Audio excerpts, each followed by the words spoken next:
et bienvenue sur Antipopcast, j'espère que vous allez bien, c'est un plaisir de vous retrouver encore une fois pour cette émission Cocktail. Je suis toujours accompagné de mon ami William. Salut François. Comment tu vas? Ça va et toi? Ouais, ça fait plaisir de te retrouver ce matin. C'était tôt ce matin. Ouais. C'est pour ça d'ailleurs qu'on n'aura pas de whisky aujourd'hui parce que c'est un petit peu tôt et on aimerait quand même se respecter un minimum à ce niveau-là. Aujourd'hui, on a vraiment l'honneur, et j'appuie sur ce mot, de recevoir deux invités incroyables. On reçoit Xavier Pernaut. Salut Xavier. Bonjour. Comment ça va? Salut, on va se tutoyer. Comment ça va? Très bien. Merci d'avoir fait tout ce chemin depuis la Chaux-de-Fonds, c'est ça? Oui, c'est ça. Avec plaisir d'être ici. C'est trop bien de t'avoir aujourd'hui. Et puis on est aussi, on a l'immense honneur aussi de recevoir Anoush Abrar. Bonjour, salut. Comment ça va? Ça va très bien. Merci d'avoir fait ce chemin aussi pour venir parler avec nous. C'est vraiment un honneur pour nous. Aujourd'hui, on va aborder deux thématiques. Donc, il y aura une première partie, une deuxième partie, comme vous avez l'habitude déjà avec nos émissions. La première partie, ce sera vraiment la différence entre un parcours scolaire dans nos milieux et puis un parcours d'autodidacte. Mais avant toute chose, pour les personnes qui vous connaissent peut-être pas, est-ce que vous pourriez vous présenter? Comme vous voulez, si vous pensez. L'honneur. Alors, Anoush, photographe depuis, je sais pas, un peu plus de 20 ans. Et puis enseignant aussi un peu plus de 20 ans. Et spécialisé plutôt dans les portraits, voire même les célébrités. Voilà. En gros, c'est ça. Et moi, je suis donc designer aussi depuis très longtemps, avec mon agence qui s'appelle XJC, et en parallèle, je suis enseignant à l'école pour le master en design, donc Master for Luxury and Craftsmanship. Je le dis en anglais parce que industrie du savoir-faire, artisanat, pour moi, j'aime mieux le terme craftsmanship en fait, qui est plus juste. En français, c'est compliqué, je trouve, cette traduction. Donc voilà, oui, tout ça pour dire que je suis spécialisé un petit peu dans ce monde du savoir-faire, de l'artisanat, des métiers d'art. Ok. Vous êtes les deux donc enseignants à l'école, et puis vous avez en face de vous deux cancres. Donc c'est les enseignants contre les cancres aujourd'hui. Non, mais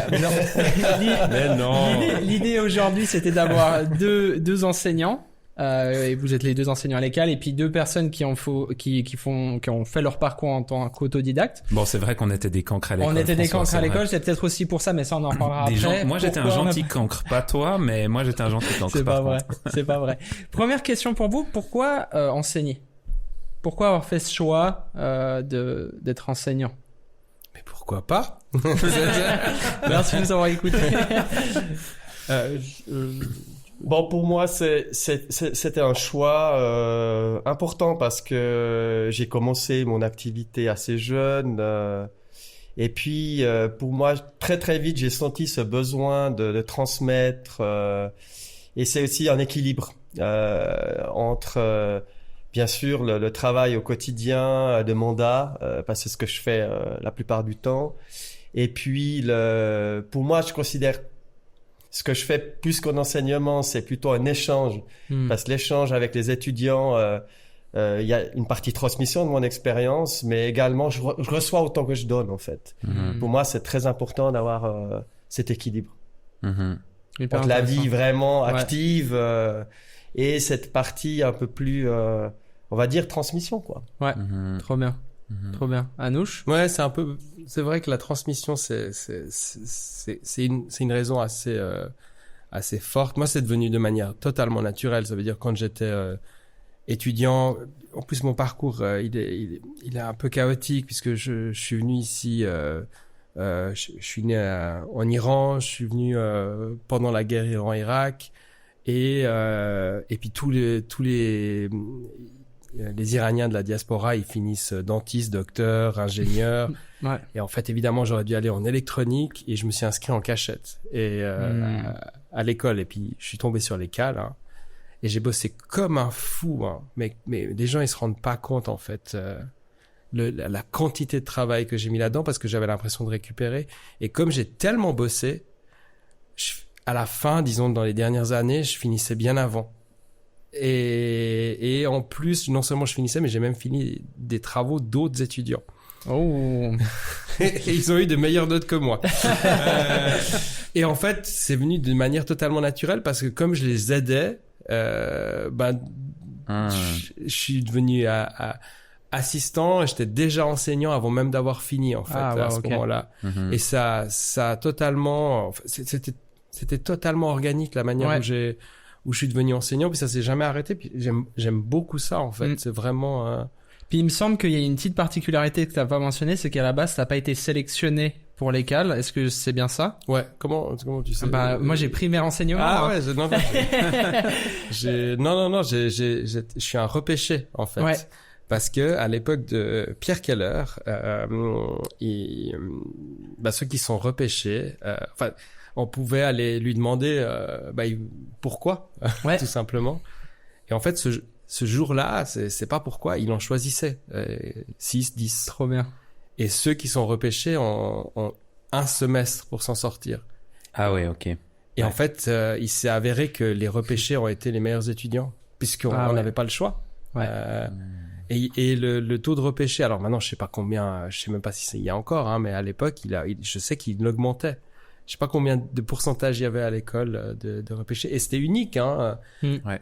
Et c'est ça que je trouvais bien en ce sens pour l'école, c'est que une école d'art doit aussi casser des règles, même des règles administratives qui sont en Suisse assez précises et coordonnées, mais pour moi, une école d'art doit pouvoir casser les règles puisque nous-mêmes on est censé casser les règles. Et Pierre Keller casser les règles en fait à sa manière. Intéressant. Donc c'était là après le feeling de Pierre Keller, les repêchés c'était au feeling, il prenait pas seulement oui, enfin à peu près, il regardait des dossiers comme ça et oui c'est vrai qu'il y avait beaucoup de feeling, c'est vrai. Il sentait le truc, il se renseignait avant mais je me souviens très bien, il regardait le dossier et avec sa petite voix il fait bon, je vous donne un semestre. Il va falloir bosser. Allez, bye. Puis c'était fini, comme ça. Ouais. Les deux, vous avez bossé avec? Oui, bien sûr. Et puis j'ajouterais à ça que Pierre avait un sens, mais vraiment aigu pour repérer les talents. Et ça, c'est dingue. Je connais, c'est la seule personne que j'ai connue qui avait ce talent de repérer, même si des fois les gens n'avaient pas forcément de culture très affirmée, des jeunes créatifs, ils sentaient qu'il y avait quelque chose. Et ça, c'est très très rare. Très très rare. En tout cas, moi, j'ai pas ce talent de repérer chez quelqu'un. Bon, il y a toujours une histoire de feeling, évidemment. Mais là, lui, il avait vraiment ce truc chez quelqu'un, il sentait qu'il y avait quelque chose en fait, qu'il y avait quelque chose à faire. Trop bien. Vous avez dit quelque chose qui m'a touché les deux, c'est ce fait d'adopter une posture d'enseignant, peu importe la structure, qu'on soit payé pour le faire ou pas. Des fois, ça permet aussi une certaine assise dans son métier de créatif derrière, de pouvoir, enfin, disons, je l'ai identifié comme ça quand vous en parliez, mais de produire son art, sa photographie, son design, et derrière de pouvoir l'expliquer à quelqu'un d'autre, permet des fois de mieux l'intégrer soi-même aussi.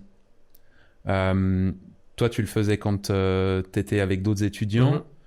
Toi, tu l'as fait de quelle manière, du coup? Est-ce qu'à un moment donné...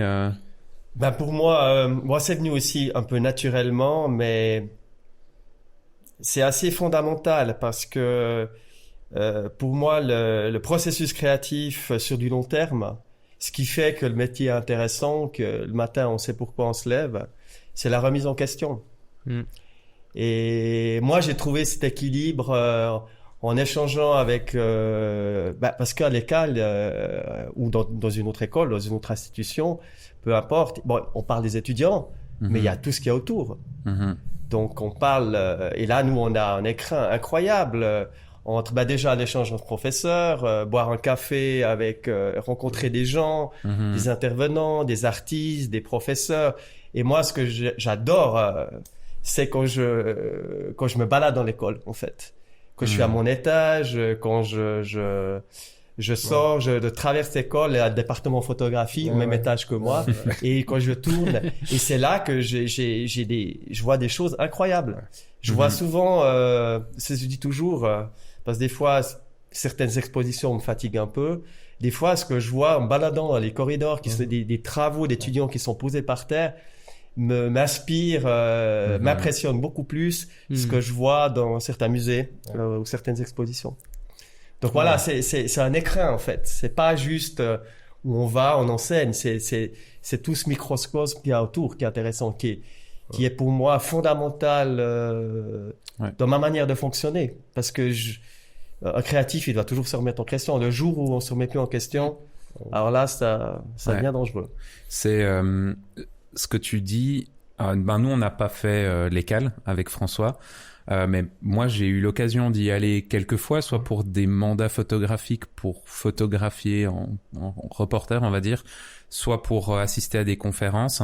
Et puis, c'est vrai que de l'extérieur, je trouve qu'il y a une ambiance qu'on sent quand on rentre dans ce bâtiment, créative, et effectivement de se balader juste dans ces couloirs. Alors c'est toujours drôle de regarder les chaussures des étudiants, j'adore. Vraiment, il y a tout un monde autour de la chaussure à l'école. Si vous avez l'occasion d'y aller pour une conférence, je trouve ça super intéressant de découvrir cet environnement. Les deux, vous avez quelques heures de vol quand même à votre actif. L'expertise que vous avez aujourd'hui, vous l'avez développée plutôt dans quand vous avez été à l'école ou plutôt dans votre autodidaxie? Vous comprenez ce que je veux dire ou... je dirais c'est un mix des deux justement. Pour moi c'est vraiment un équilibre entre les deux. Et c'est vraiment pour moi de plus en plus parce que ça fait quand même maintenant longtemps, plus de 10 ans que j'enseigne à l'école et ce serait très difficile pour moi de m'en passer. Parce que ça fait partie de mon équilibre entre les travaux personnels aussi que je fais aussi, travaux personnels, travaux de mandat et enseignement, c'est la parfaite triangulation. Et sans ça, ce serait très difficile pour moi, cette remise en question au quotidien, apprendre des nouvelles choses. La curiosité pour moi et la remise en cause sont la base de la créativité. Hyper intéressant. Quand vous avez des étudiants, vous basez pour faire vos cours, vous basez sur votre expérience professionnelle et personnelle ou personnelle? Comment vous créez vos cours? Disons que c'est surtout basé sur déjà l'expérience professionnelle et personnelle. Dans les deux cas, mais il faut dire que ça, sur le nombre d'années, moi ça fait plus de 20 ans, je reviens souvent en fait sur le passé en essayant de me voir quand j'enseignais au début et maintenant comment ça s'est transformé aussi. Et il faut dire que en plus le monde change, donc on change avec, et des fois c'est un peu compliqué aussi de changer avec, et la manière d'enseigner a changé. Mais disons que nous on n'a pas fait d'école d'enseignement, comment ça s'appelle, HEP par exemple. C'est ce qui est assez fou. J'ai toujours trouvé ça complètement dingue. Et à la fois, je dirais que c'est pas si mal parce que je me souviens de mauvais profs et de super profs quand j'étais moi-même étudiant. Et j'ai tout de suite, avant même de commencer, j'ai tout de suite dit quel type de prof je voulais être. Et les mauvais profs, je me suis toujours demandé qu'est-ce qui fait un mauvais prof. Mais un mauvais prof, finalement, c'est celui qui a perdu la flamme. C'est celui qui va faire des routines et des répétitions. Il va reprendre son même cours constamment. Et en fait, je pense dans le système éducatif qu'on a, ils doivent enseigner tant ou tant. Nous, on a une forme de liberté, alors qui était avant beaucoup plus libre, et maintenant c'est vrai que ça se cadre de plus en plus. C'est ça que je remarque aussi.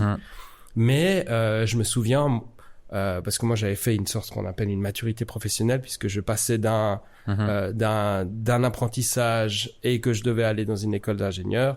Donc j'ai fait un truc de maturité professionnelle, et je me souviens plus du prof qu'on a eu, mais on avait un prof qui était complètement fou.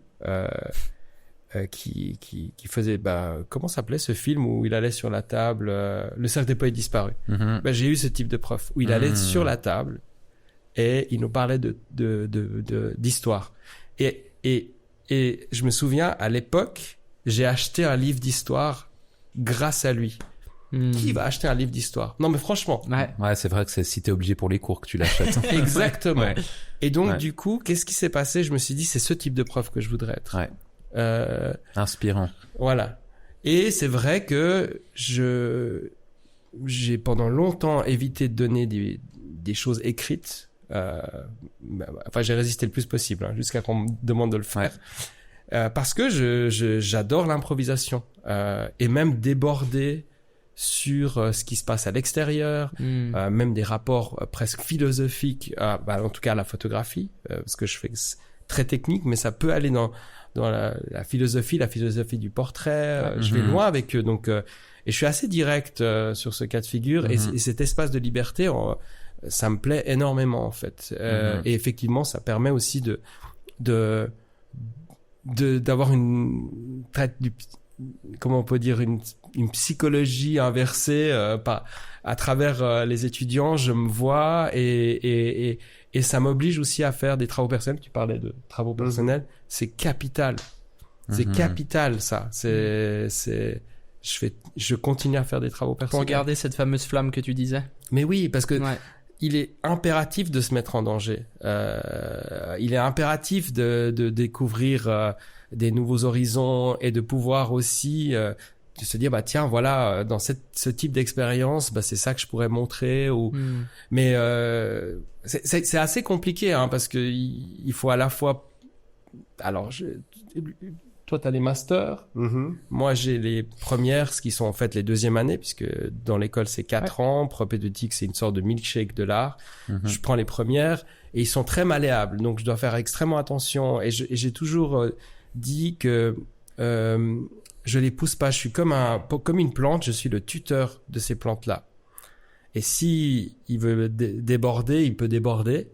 Mais je l'aide quand même à monter. Et j'essaye de faire en sorte, et ça, c'est compliqué, de pas injecter ce que j'ai sur eux. Ça veut dire mes propres envies. C'est très difficile, ça. Mon propre style. Mais on y arrive au bout d'un moment. C'est comme les meilleurs. Par exemple, au football, les meilleurs arbitres sont pas les meilleurs joueurs. Donc la vue de l'extérieur fait qu'on arrive tous à un moment donné, puis on est juge, puis on arrive à juger. Mais ce qui est pas facile aussi dans ce que tu dis, c'est que, alors il y a déjà l'enseignant qui fait une part, mais en plus, nous, c'est un peu la running gag qu'on a de l'extérieur de l'école, c'est qu'en fait, tu repères un étudiant école à 100 mètres. Tu vois, il y a ce truc où l'école, aussi la structure et la culture qui est dans cette école, fait qu'il y a aussi, alors, je généralise volontairement pour un peu provoquer chez vous une réponse, mais t'as ce cliché en fait de l'écalien type qui sort de formation. Oui, ça c'est le bon côté et le mauvais côté, et je me suis beaucoup posé cette question en fait. Peut-être que l'école à un moment donné où c'est un moule, forcément un peu, parce que pour avoir une qualité d'enseignement, il y a quand même un certain bagage de base à avoir dans la créativité. Et c'est très important qu'on transmette ça aux étudiants, surtout pour la formation de bachelor. Il y a des outils qu'il faut connaître, il y a des processus qu'il faut connaître. Et ça, forcément, on peut dire que c'est un moule. Après, c'est à nous, aux enseignants, forcément, il y a des choses à savoir, d'apprendre aux étudiants. Après, une fois qu'on a le moule, qu'on a la formation de base, des outils, qu'on a fait créer sa propre boîte à outils, le but étant toute sa vie, c'est de déconstruire ça. C'est apprendre aux gens cette remise en cause perpétuelle. Et ça, il y a des gens qui vont le faire naturellement, et des gens qui vont peut-être moins sortir du moule, qui vont être un peu qui vont un peu se répéter. Mais ça, c'est un peu humain. Mais fondamentalement, moi, je me suis beaucoup posé cette question parce je sais que vis-à-vis de l'extérieur, on a un peu cette réputation de moule, voilà, des fois, on voit certains travaux qui se ressemblent un peu. Mais peu importe, c'est la qualité qui prime. Et on est obligé pour moi, c'est des bases, il faut qu'elles soient là.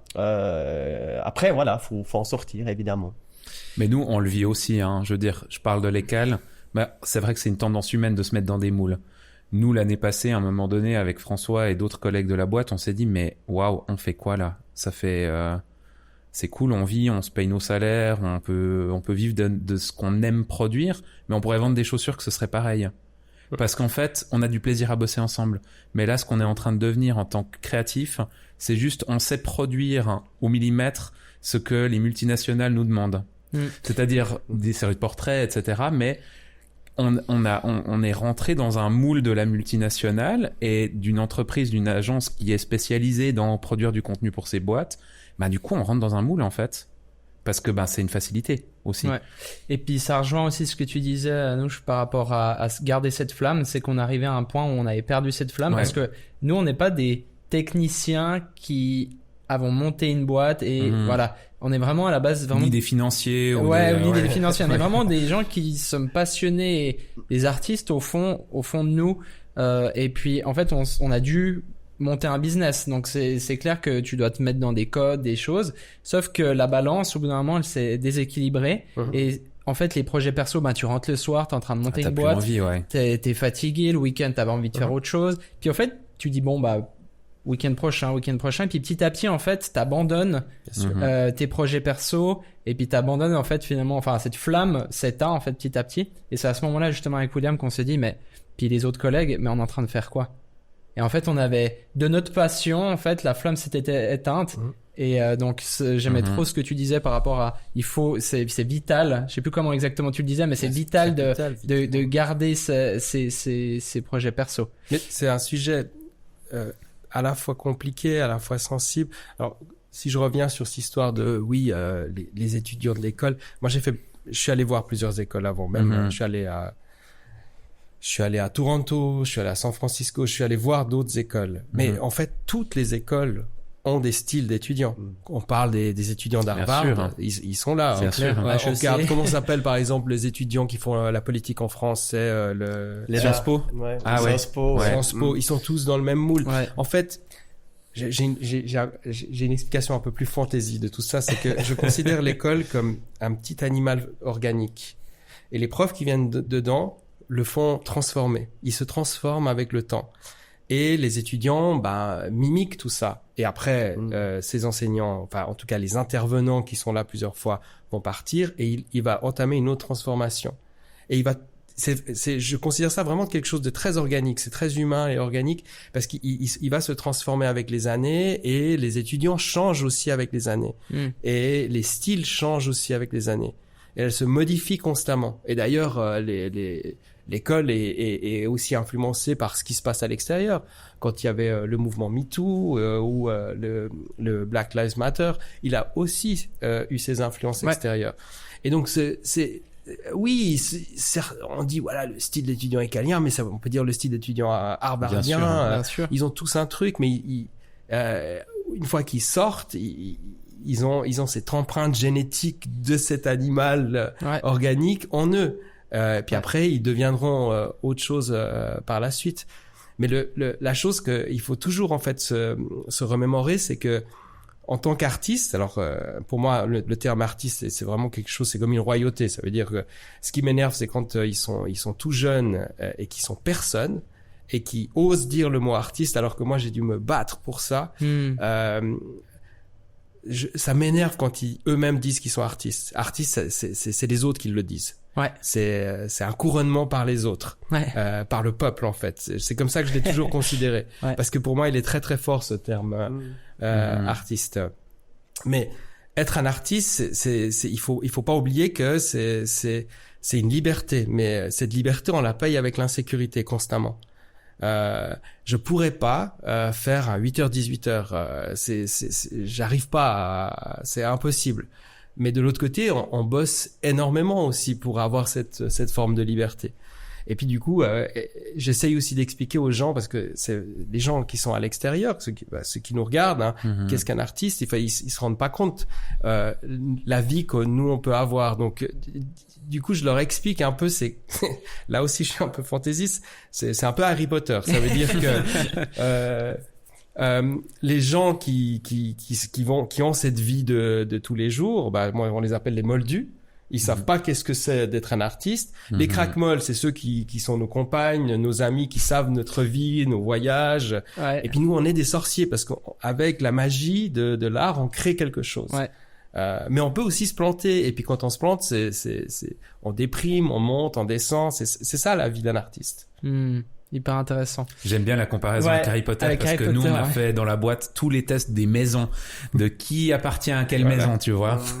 Bah c'est pas loin. Hein. C'est pas loin. C'est pas loin. Ouais. Mais moi d'ailleurs, Vas-y. Par rapport à ce terme d'artiste, tu vois, c'est pas le topic, mais moi j'ai plus de facilité à me considérer comme artisan dans mon métier à ce moment-là. Ce côté de produire de l'artisanat avec ce que j'ai d'artiste en moi, mais de me définir ou d'être défini peut-être par le terme plus artisan. C'est quelque chose. Je suis quelqu'un qui a beaucoup de peine quand j'expose des images à me dire il y a des gens qui vont venir les regarder et puis ça me met vraiment inconfortable. Oui, je comprends. C'est un honneur qu'une personne aime l'image.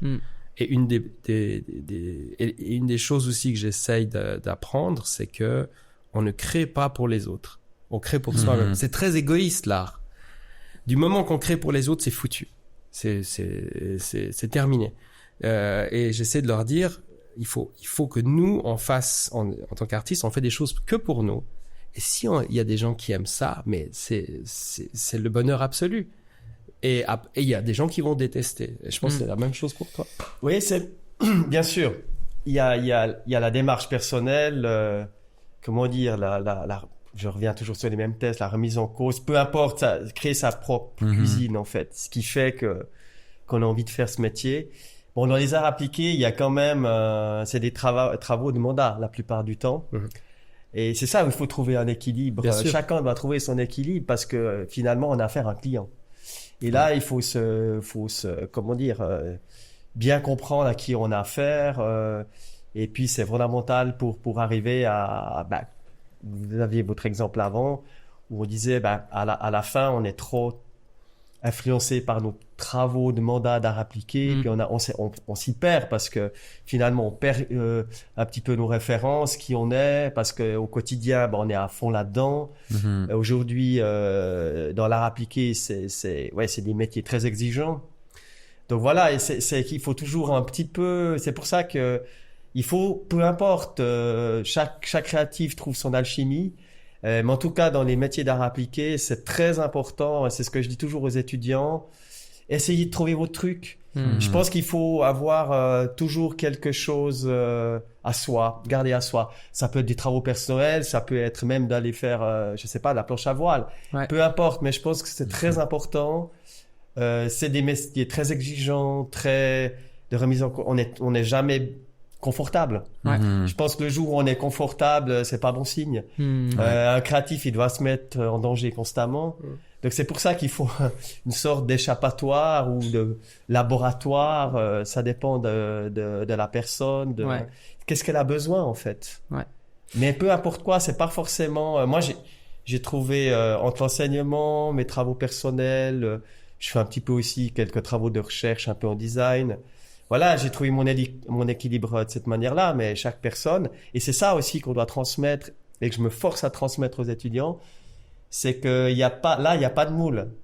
Chacun doit cuisiner à sa manière, à trouver ses trucs, même si à la fin, on vit tous peut-être dans l'art appliqué de commandes, mais c'est très important en parallèle de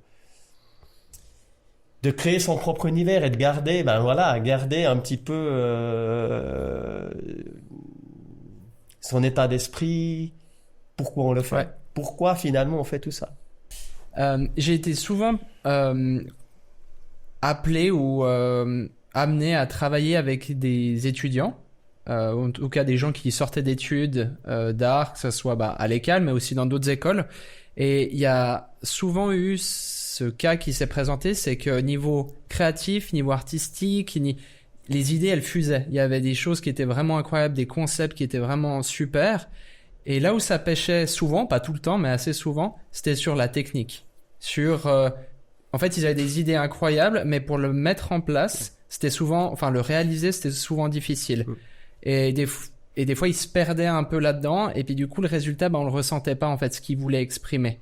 Comment vous, en tant qu'enseignant, vous structurez vos cours pour autant, comme tu disais avant, pousser à la créativité, pousser cette créativité chez les étudiants, et puis, en même temps, leur donner des bases solides pour qu'ils puissent exprimer cette créativité?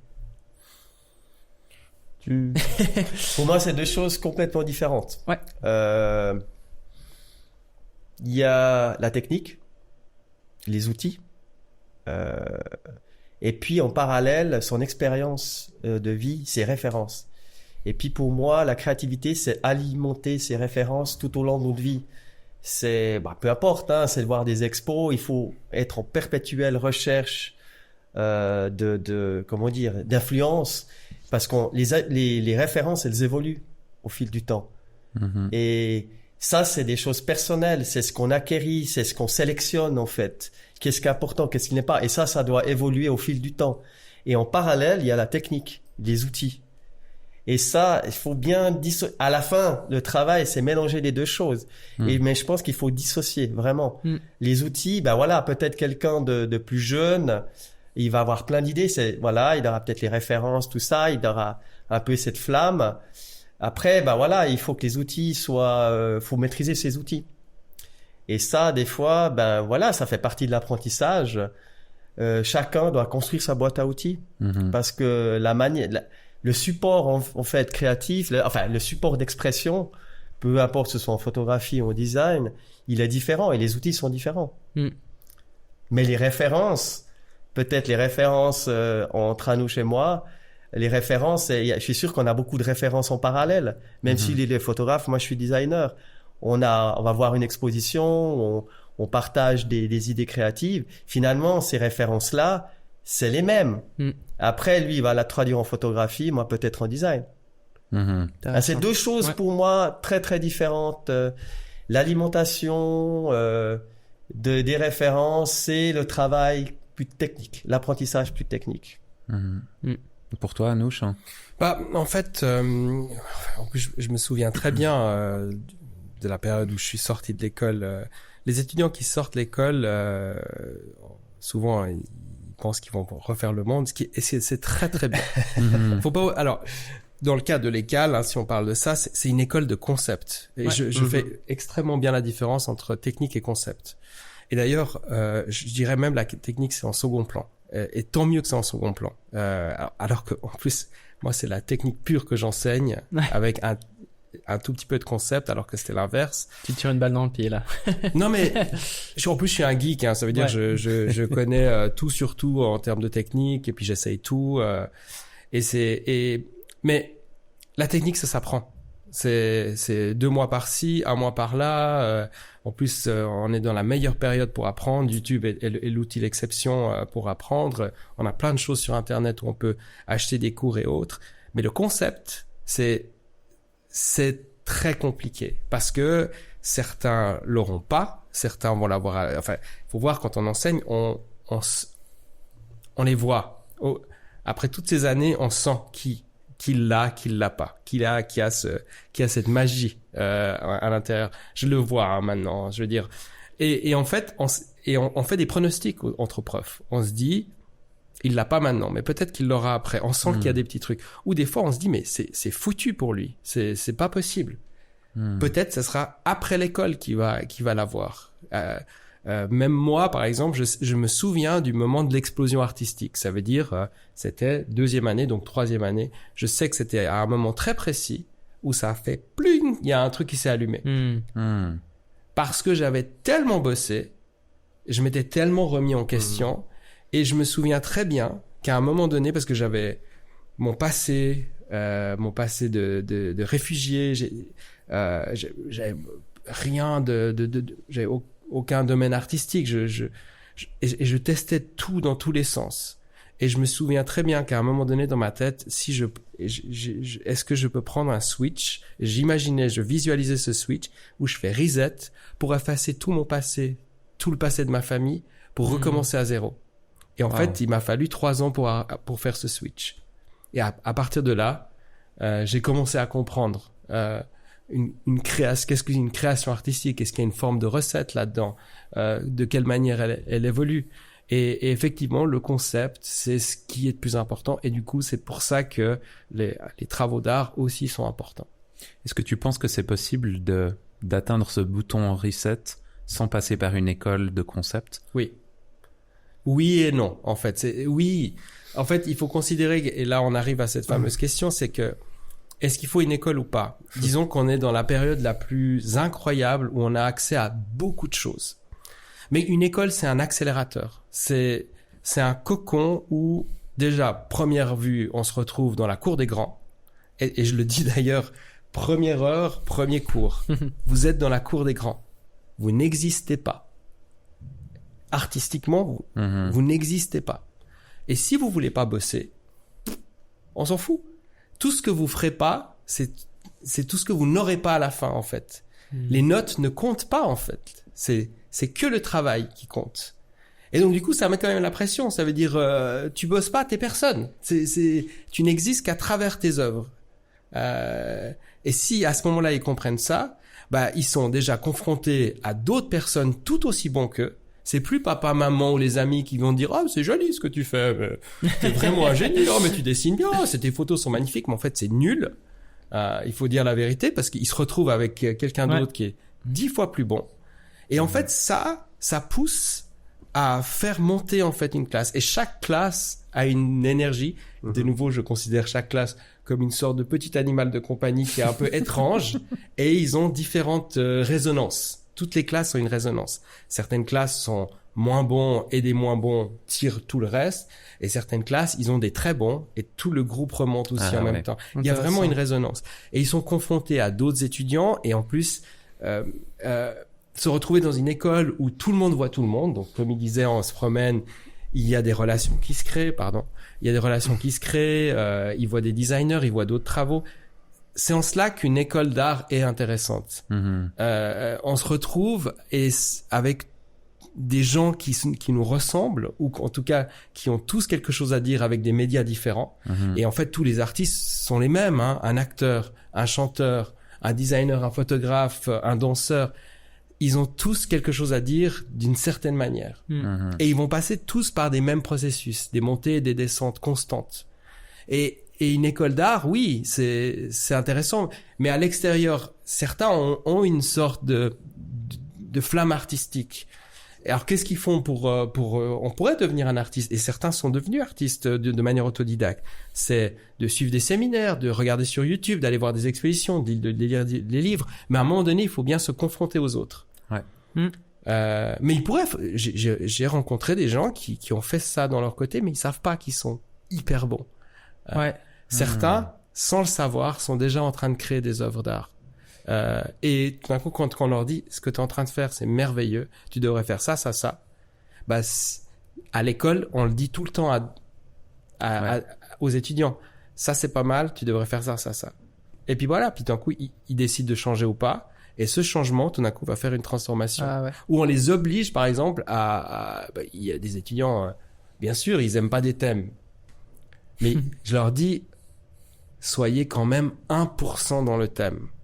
Parce que si vous êtes dans votre propre monde, à un moment donné, il va épuiser ce monde. Il n'aura pas ouvert une porte dans son esprit qui va lui ouvrir une autre porte plus tard. Certains veulent pas faire de nature morte, mais tout d'un coup, ils ouvrent la porte de la nature morte et une autre porte s'ouvre derrière dont ils n'en avaient absolument aucune conscience. Donc c'est ça qui est assez formidable dans une école d'art. Hyper intéressant. Xavier, toi, t'en penses quoi un peu? Oui, absolument. Je voulais un petit peu rebondir par rapport à ce que tu as dit avant. Moi, en tant que prof, au début, quand j'ai commencé l'enseignement, forcément, on a envie de faire bien. Donc, je voulais partager un petit peu tout ce que je savais, donner mes références, etc., etc. voilà, j'avais un peu une idée, comment dire, un peu des fois une idée très claire de ce qu'on doit savoir et tout ça. Et aujourd'hui, après plus de 10 ans d'enseignement, ce que j'essaye de faire, parce que moi j'enseigne dans un master où on a une année, donc bon, c'est des gens qui ont déjà, pour la plupart, ils ont un bachelor et ils ont travaillé quelques années. Donc c'est aussi un cadre peut-être plus propice à ça. J'essaye, et j'ai des étudiants qui viennent de cultures et très très différentes, hein, des nationalités très très différentes. Et j'essaye, parce qu'on n'a pas le temps d'avoir peut-être cette formation de base. La plupart n'ont pas fait un bachelor à l'école. Donc ce que j'essaye de faire, c'est vraiment d'aller comprendre finalement qui j'ai en face de moi. Comprendre la personnalité, comprendre d'où ils viennent, et puis d'aller essayer d'illuminer certaines choses que les gens ont eux pour que ça se transforme en créativité, ou qu'il y a des choses personnelles qui sortent. Et en fait, c'est ça le but. Pour moi, j'ai remarqué qu'en allant dans cette direction, j'essaie de moins en moins dire va regarder ça, ça, ça, ça. J'essaie plutôt de donner quelques clés, mais de réveiller ce qu'ils ont en eux. Ouais, ils sont plus âgés pour toi. Voilà, ils sont c'est plus facile dans mon, voilà, il y a la formation de base, mais et c'est ça aussi peut-être la différence. Parce que pour moi, au début, c'était pas très clair, hein, parce que l'école, au départ, formait des bachelors, prenait les masters, et des fois, entre bachelor et master, c'était un peu compliqué de bien comprendre la différence. Mais je crois que la différence, c'est ça. C'est d'aller toucher, en tant que prof, c'est vraiment, en plus, c'est ça qui me plaît, parce que avant, il y avait un peu ce miroir entre le professeur et puis l'élève.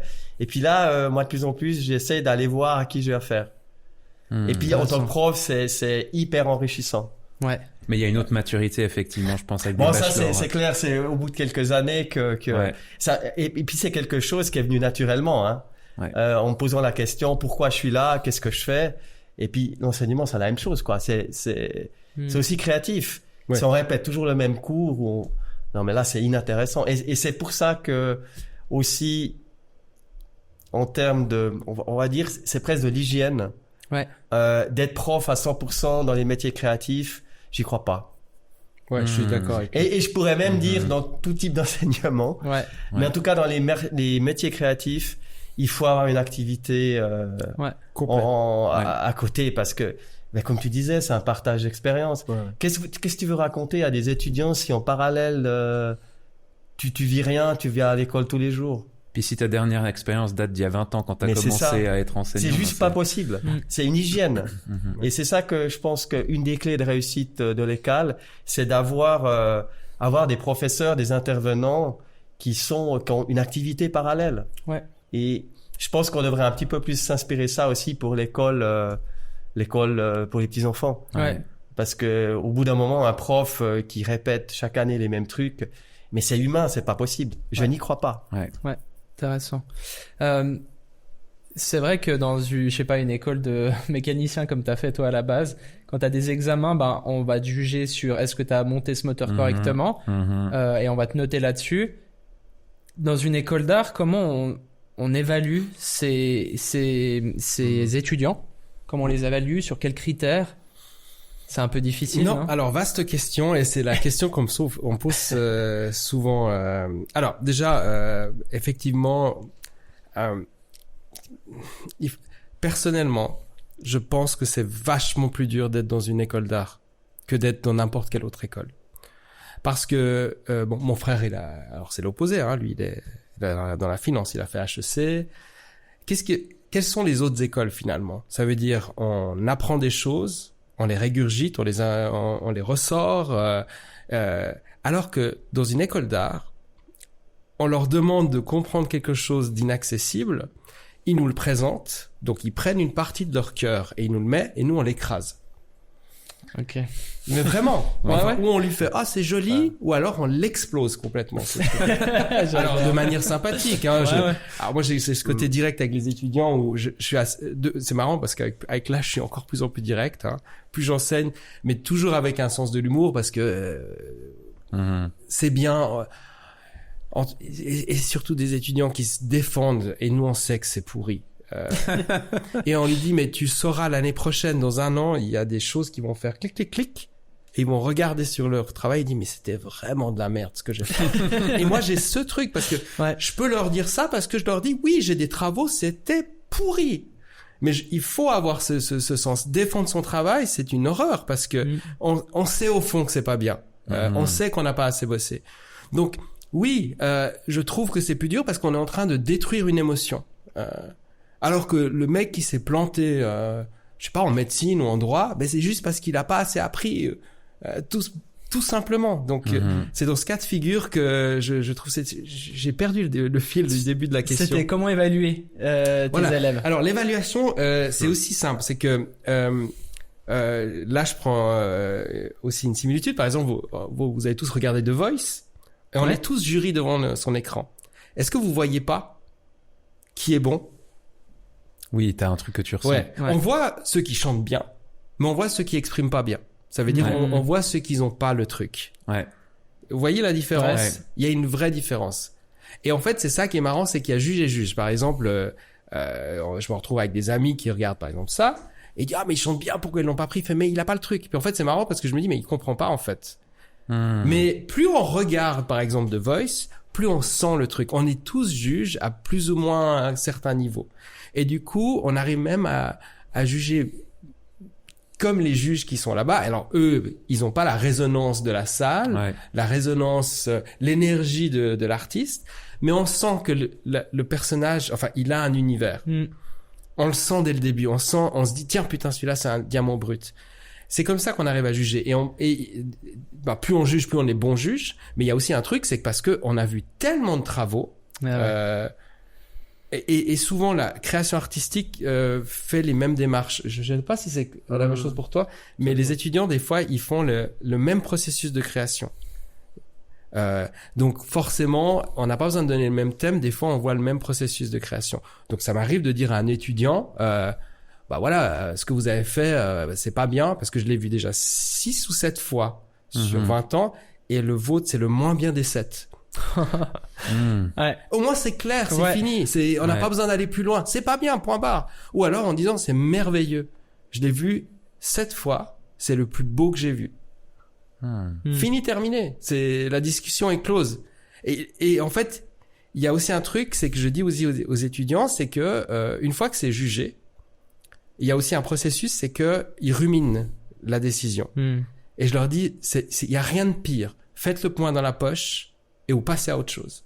Si vous ruminez ce truc-là, il va vous détruire petit à petit. C'est passé. Parce qu'à l'extérieur, les jurys, vous aurez pas de retour. Vous pouvez venir nous parler. Puis à un moment donné, il faut quand même que la discussion s'arrête. On passe à autre chose. À l'extérieur, vous n'avez pas réussi un concours, vous n'avez pas réussi un concours. Tu sais pas. Puis dans le monde du travail, c'est la même chose. Paf, fini. On est confronté. En fait, ce que les étudiants vivent à l'école, donc dans le cadre, il faut bien donner des évaluations, mettre des notes. On pourrait dire que c'est peut-être. Pour moi, il y a quand même des critères bien spécifiques. C'est pas des notes juste comme ça qu'on met. Sûr. Mais voilà, c'est peut-être plus compliqué que quand on fait une dictée puis il y a des fautes et puis voilà. Mais en fait, dans la vie après professionnelle, c'est exactement la même chose. En fait, ce qui vous présentez peut-être un super projet qui est bien, mais qui va pas être compris, ou peut-être que vous avez un peu mal cadré, mais le projet qui est génial. Et il va pas être retenu. Voilà, pour X raisons. Et vous pouvez faire quelque chose de vraiment très mauvais, où tout le monde va trouver ça génial. Vous se connaissez dans une école, c'est un petit peu d'avoir des critères un peu de base, qui, avec, certains critères qui peuvent, être presque mathématiques. Voilà, dans quel cadre j'arrive à évaluer déjà mon travail, dans le cadre d'une présentation d'un mandat, par exemple, pour un client. Je fais ça, et puis je sais à quoi ça correspond. Un peu des critères, on va dire, je parle de cadre de mandat, pas de travaux personnels. Mais finalement, quand on travaille pour ça, c'est un peu la même chose. Mais voilà, on parle peut-être plus de travaux de mandat. Mais voilà. La vie professionnelle, après, c'est ce que je leur dis toujours. Même des fois, ça, j'adore faire, en fait. Et c'est les premières choses que je leur dis en début d'année. Vous allez travailler avec plusieurs profs. Et certains profs, dans le même mandat, vont vous dire des choses opposées. C'est à vous de faire le tri et puis de prendre ce que vous voulez prendre et laisser ce qu'il y a à laisser. Le but, c'est de construire un discours. Un travail créatif, le discours, il est très important et il se construit. Toute créativité, pour moi, c'est ça qui fait la clé. À la fin, si le travail, il est, on va dire, bon, très bon, moyen, on va dire le discours, en tout cas, donc, de nouveau, je reviens sur c'est défendre, en fait, son beefsteak. Ouais. Et ce qu'on apprend, peut-être dans une école, c'est aussi un peu ça. C'est finalement à architecturer, finalement, un discours, le construire. C'est vrai. Et ça, c'est très important. À la fin, des fois, après, ce qui est très inégal, c'est qu'on fait des trucs super qui sont jamais retenus, ou des trucs, des fois, vous faites des trucs, bon. Moi, la plupart du temps, quand je présente des idées, c'est jamais celle la plus. J'aime bien proposer toujours une idée radicale, parce que c'est ça qui me motive aussi. Et puis, mais c'est jamais celle-là qui est retenue. Dans la plupart des cas, c'est plutôt on va dire la plus conventionnelle. Mais moi, je fais l'exercice. J'ai besoin de présenter une idée plus radicale qui va plus loin de ce qu'on me demande, parce que j'ai besoin de faire le tour du sujet.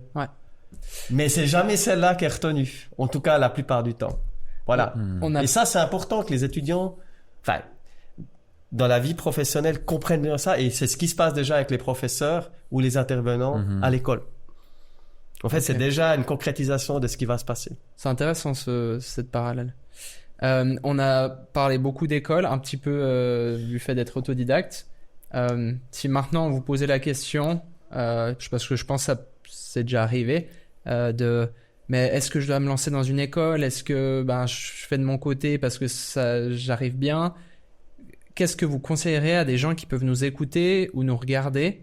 Peut-être toi, Xavier, qui a été autodidacte un temps et puis après qui a fait un master, je crois. Est-ce que tu pourrais répondre en premier? Alors, c'est une histoire d'époque pour moi. Alors aujourd'hui, vraiment, je conseillerais de faire une école. Parce que bon, dans une école, on apprend la technique, on apprend la conceptualisation, tout ça, mais il y a le réseau. Et aujourd'hui, de faire tout ça en autodidacte, ça devient de plus en plus compliqué. Malheureusement. Mais disons que c'est vraiment les parcours aujourd'hui d'autodidacte, c'est beaucoup plus compliqué qu'avant. Mais c'est toujours intéressant et il y a toujours des autodidactes qui vont émerger. Ça, c'est certain. Et il faut que ça continue.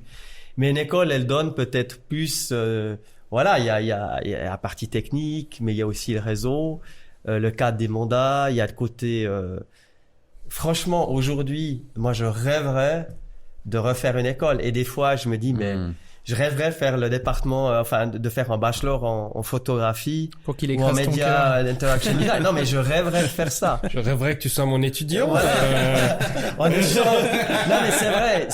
Il y a des outils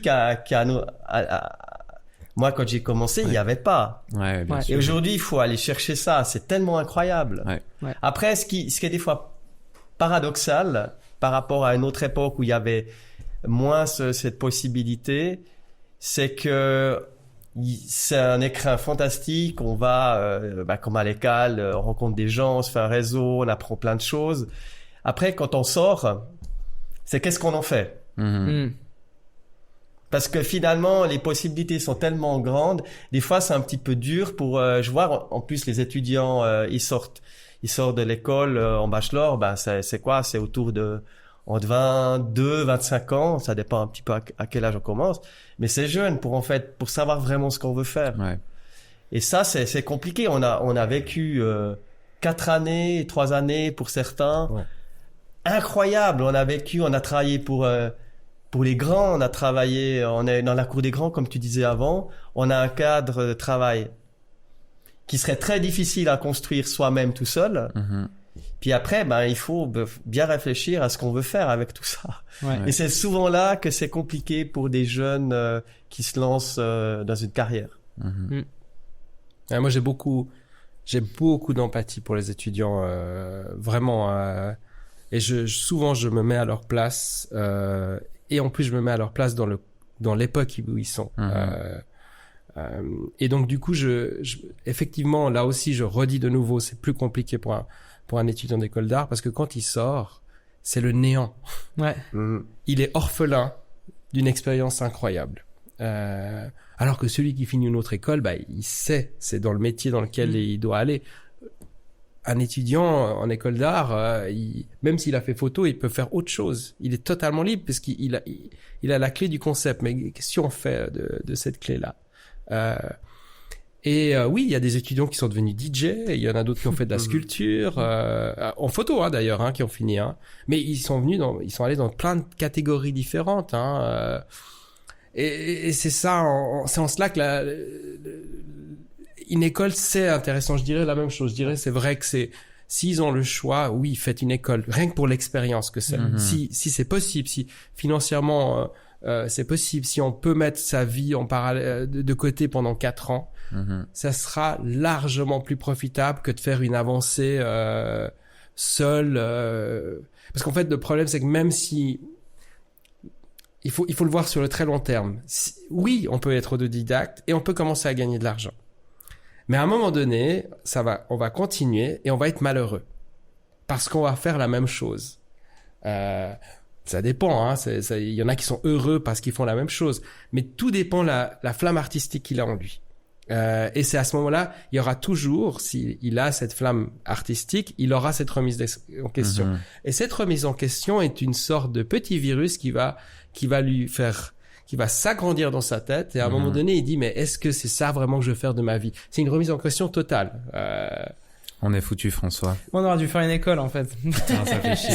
Les profs ont gagné. Ça résonne, j'ai l'impression. Oui, bien sûr. C'est ce qu'on a vécu exactement l'année passée. C'est nos conversations quand on a bu 2 bouteilles de rouge et puis qu'on parle de ça, tu vois. C'est exactement ça. Je sais. Mais heureusement que ça vient tôt. Moi, je rêverais aujourd'hui de tout arrêter et puis de tout recommencer, de faire une école comme ça. Ouais. Oui, mais moi, voilà, dans un autre domaine, mais finalement, ça a toujours les mêmes clés. Mais j'aurais envie de me tâter à des nouvelles techniques, des nouveaux supports. Ouais. Quand je vois ce qui se passe en Media Interaction Design, moi, si j'avais 20 ans aujourd'hui, c'est ce que je ferais. Je ferais plus du design. Je m'inscrirais dans ce département-là. Ouais. Voilà, c'est. Ouais. Après, comme je disais au début, c'est pas du tout pour nous défendre. mais nous, on n'est pas je veux dire, je sais pas comment expliquer ça, mais des carriéristes où on veut absolument faire de l'argent, peut-être toi, William, mais faire absolument de l'argent ou de, voilà. Et je pense aussi pour ça que finalement, on a eu cette remise en question quand même, heureusement, assez rapide de se dire, en fait, mais où est-ce qu'on va? Parce que si on continue comme ça, on va tomber tout droit dans la routine totale et puis perdre, en fait, notre âme et du coup être malheureux totalement. Mais c'est très sain, Ouais. Ce moment-là de remise en question, elle est extrêmement saine. Et elle permet aussi de mettre des choses en place. C'est ce que vraiment j'explique à ces étudiants et vraiment je les aime sincèrement. Ça veut dire je leur dis, alors que je leur dis oui les notes ne comptent pas, il faudrait voir leur visage, ils sont là mais non mais il faut quand même qu'on passe l'année. Mais en fait effectivement ça ne compte pas. Je leur dis plantez-vous, pleurez, relevez-vous. Dans cette école il faut se planter, il faut se ramasser parce que dehors ça pardonne pas l'erreur. Et c'est ça qui est intéressant, c'est pour ça que je dis aux gens faites une école vraiment parce que il faut se planter, il faut se ramasser pour pouvoir descendre et remonter et cet effet de yo-yo va créer une sorte d'expérience et pouvoir s'analyser. Il y a un processus de création aussi qui se fait. C'est très ingrat l'art parce qu'on va tomber sur des étudiants qui travaillent que dalle et 2 semaines avant ils bossent. Ils ont une super note. Et d'autres vont bosser comme des malades et ça sera nul. C'est hyper ingrat. Ouais.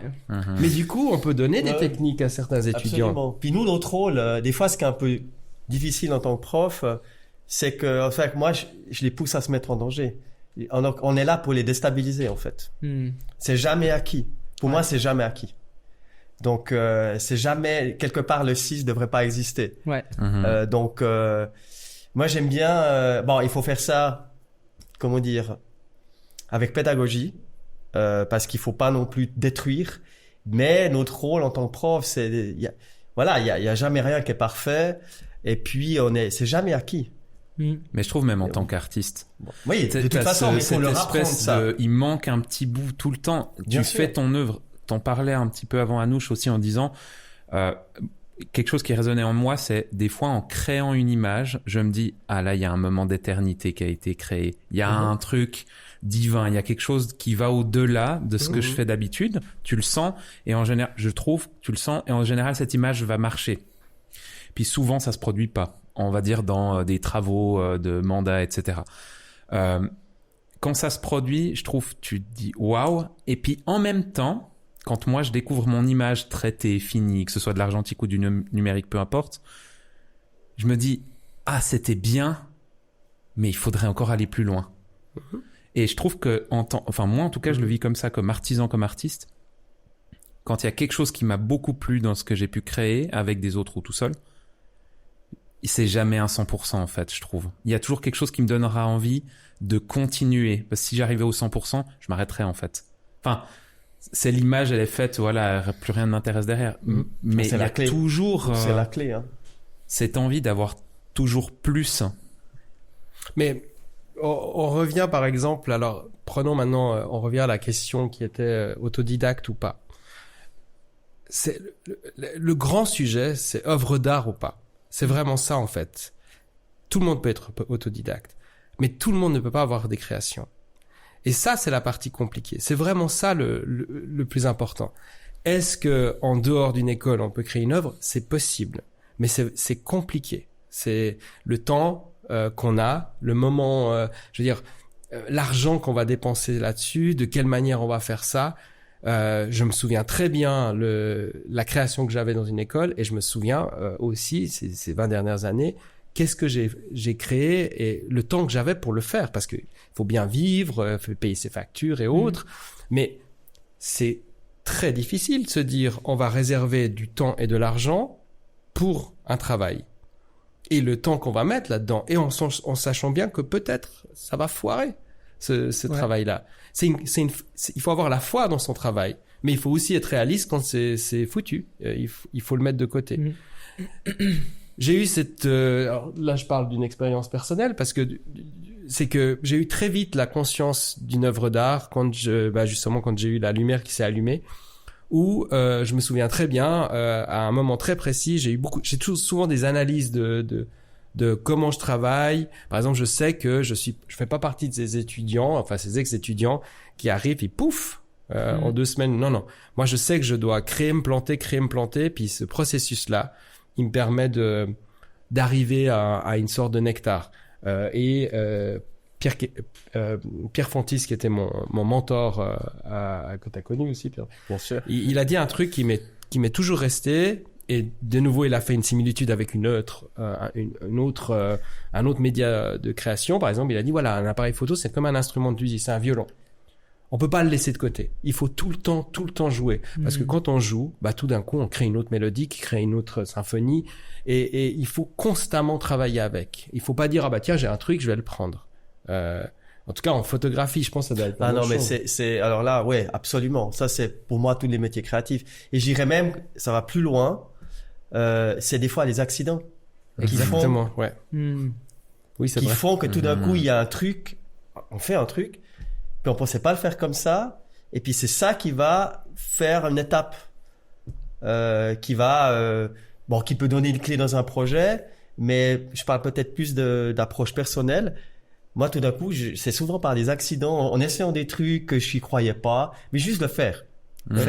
Il faut faire. Mais 80% du temps, on fait des choses qui sont, enfin, moi, quand je fais des trucs pour moi, je suis jamais content, je trouve que c'est de la merde, etc. Puis tout d'un coup, en faisant un truc, mais ça peut être des petits trucs techniques ou juste changer un petit détail. Waouh. Et c'est ça Et puis ça, voilà, tout d'un coup, c'est comme en cuisine, hein. Je pense que c'est la même chose. On répète un truc, puis à la fin, il suffit de mettre juste changer une épice, et puis ça change tout. Ouais. Et puis il faut s'entraîner. Ouais. Steve Jobs disait un truc qui m'avait aussi touché. Il disait qu'en fait un artiste, il est vachement avantagé parce que il a la capacité de mettre des pièces de puzzle qui ne vont pas ensemble, et ça crée quelque chose d'autre. Et c'est vraiment ça. C'est que plus on fait, plus à un moment donné, tout d'un coup, pouf, il y a un truc qui se passe. Ouais. Et puis, évidemment, qu'est-ce qui se passe aussi avec des étudiants? Moi, je leur dis aussi, il faut pas tout le temps bosser. Je leur dis, sortez. Fumez, buvez, faites ce que vous voulez. Restez pas aussi tout le temps à travailler. C'est ça qui est assez intéressant et à la fois passionnant, c'est qu'il n'y a pas de règles dans toutes ces règles finalement. Il n'y en a pas. Au contraire, il faut des fois casser le processus. Le cerveau est quelque chose d'assez amusant. Plus on fait un truc, plus il va se contenter de ce truc. C'est comme le sport. Plus on fait un muscle, ce muscle-là va faire en sorte que, le corps est paresseux. Le cerveau est pareil. Donc, si de temps en temps on lui met pas quelque chose qui lui plaît pas, ça va pas créer un autre petit animal organique dans le cerveau. Donc, c'est pour ça que je dis que c'est les personnes qui les personnes qui sont à l'extérieur et qui veulent faire autodidacte, c'est compliqué. On m'écrit souvent d'ailleurs comment je dois faire, est-ce que vous pouvez me suivre? C'est très difficile de suivre quelqu'un. Alors oui, je peux voir des travaux, mais leur dire faites ce projet-là, ça serait intéressant d'aller là. Puis après, il faudrait les revoir et refaire une critique là-dessus.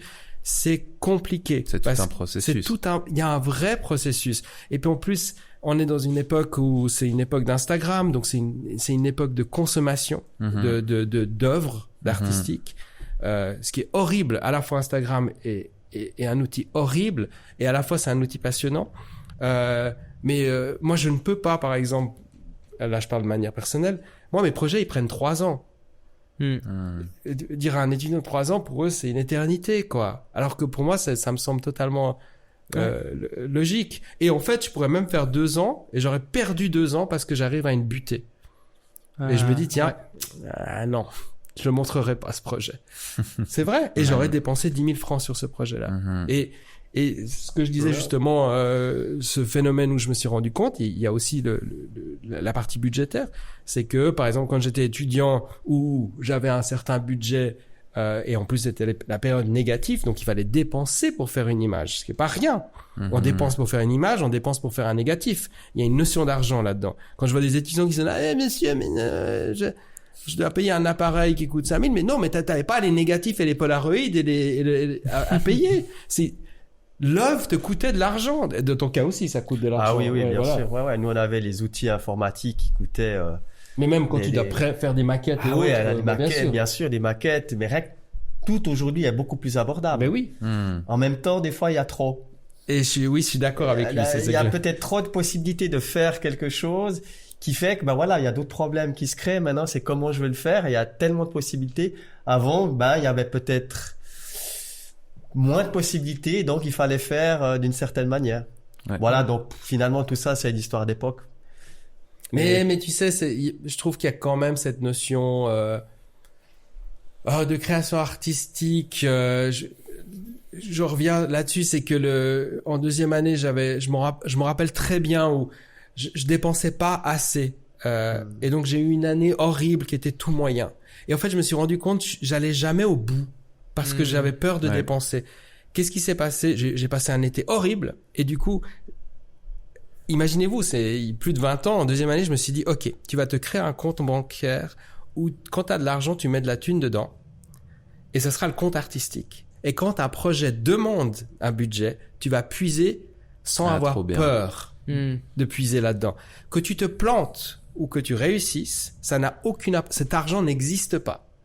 Et donc, du coup, je l'alimente depuis des années. Puis, d'un coup, il y a un projet qui tombe et je peux dépenser 15 000 francs. Je prends cet argent pour dépenser et puis ça marche ou alors ça marche pas. Et je fais ça depuis 20 ans. Trop bien. Parce que, il demande... En fait, ça demande la foi et peut-être ça marchera pas ou peut-être ça marchera. Super. Ouais. Merci pour cette première partie qui était super intéressante.